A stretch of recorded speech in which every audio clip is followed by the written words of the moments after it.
Most people think card counting is illegal. It's not.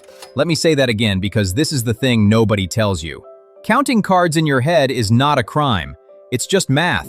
And one man used that math to walk out of 6 different casinos with $3.4 million before the houses ever figured out his name. His name was Tommy. At least, that's the name we'll use, because the man himself spent years making sure nobody knew the real one. And that, staying invisible, was the entire trick.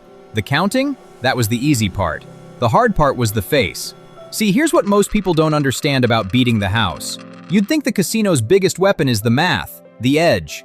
The house edge on blackjack is supposed to sit around 0.5%, and over millions of hands, that tiny sliver is what builds the pyramids on the strip.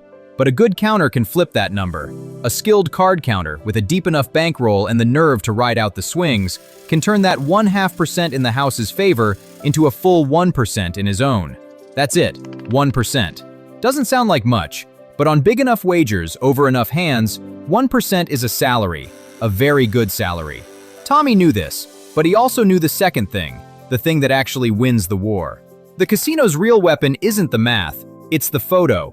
The moment a pit boss suspects you, the moment the eye in the sky zooms in and the surveillance crew starts running the numbers on your play, your face gets uploaded. And not just to that one casino. There's a network. There are databases shared between properties, agencies that track advantage players, and a single grainy still of you coloring up at a high-limit table can reach every major operator in the country within 48 hours. Once your face is in that system, you're done. You walk in, the pit boss already knows. They don't even let you sit down. That's the back off. Polite, cold. We'd prefer you play something other than blackjack tonight, sir. Translation, get out. So the entire game, for a serious counter, becomes this. How long can you stay a ghost? And here's where it gets interesting. Tommy treated it like a heist crew treats a vault. He built a system around never being remembered. First, the bankroll. He didn't start rich. He started with about $40,000 he'd saved and borrowed, and he understood something most amateurs never do. You don't bet big to win big.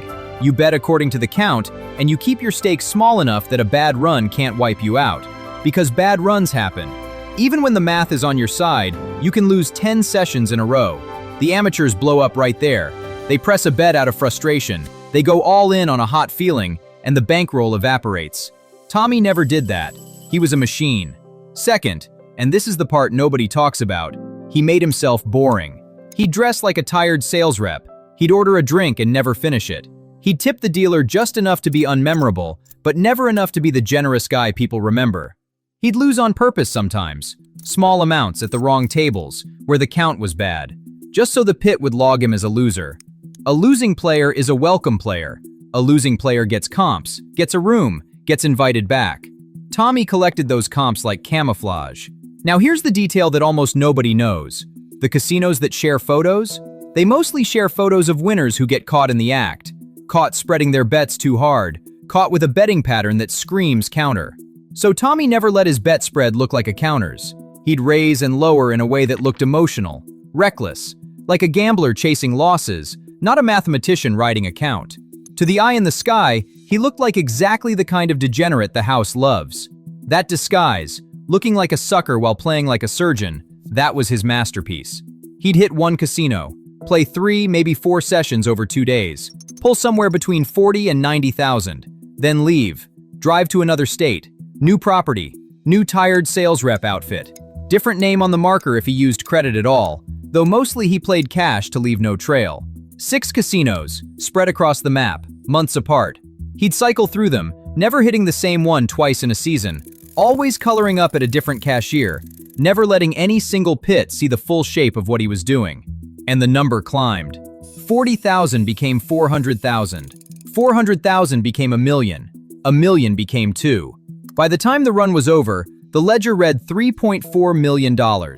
Tax clean mostly, patient, quiet. Now let me ask you something, because this is where people split right down the middle. Was what Tommy did wrong? He never cheated. He never marked a card, never used a device, never did anything but count in his own head and make bets he was legally allowed to make. The house wants your money when the math favors them. He just took it back when the math favored him. So, was he a thief? Or was he the only honest gambler in the building? I genuinely want to know where you land on that. Drop it in the comments because I read them. So how did it end? Not with a SWAT team, not with handcuffs. It ended the way these things almost always end. Slowly, then all at once. A surveillance analyst at one property, sharp, bored, very good at her job, noticed something. Same betting rhythm she'd flagged 8 months earlier under a different look. She pulled the old footage, ran a comparison, and there it was, the same man. The walk gives you away, by the way. You can change a jacket, you can't change a gait. She built the file, and finally, Tommy's photo went into the network. Within a week, 3 of his 6 casinos had his face. The next time he walked into one of them, the pit boss met him before he reached the table. No drama. "Not tonight, sir." And he knew. The ghost had a face now. The run was over. But here's the twist that makes this whole thing worth telling. They never got the money back. Not a dollar. Because he hadn't broken a single law. They could bar him, and they did, eventually, from all 6. But barring a man doesn't refund the house. The $3.4 million stayed exactly where it was, in his pocket. We've got a whole separate story on edge sorting, the technique that nearly broke a London casino for over £7 million, and that one did end up in court. Different game entirely, worth your time. Here's the thing to take away. The house doesn't lose because someone outsmarts the cards. The house loses when someone outsmarts the cameras. The math was never Tommy's real opponent. His real opponent was a photograph, and for years, he simply refused to give them one. If a story like this is the kind of thing you'd actually share with someone, you already know what to do. So last question, and be honest. If you could count cards, stay invisible, and the law was on your side, would you do exactly what Tommy did? Or is taking the house's money still taking? Tell me. 2 camps. Pick one.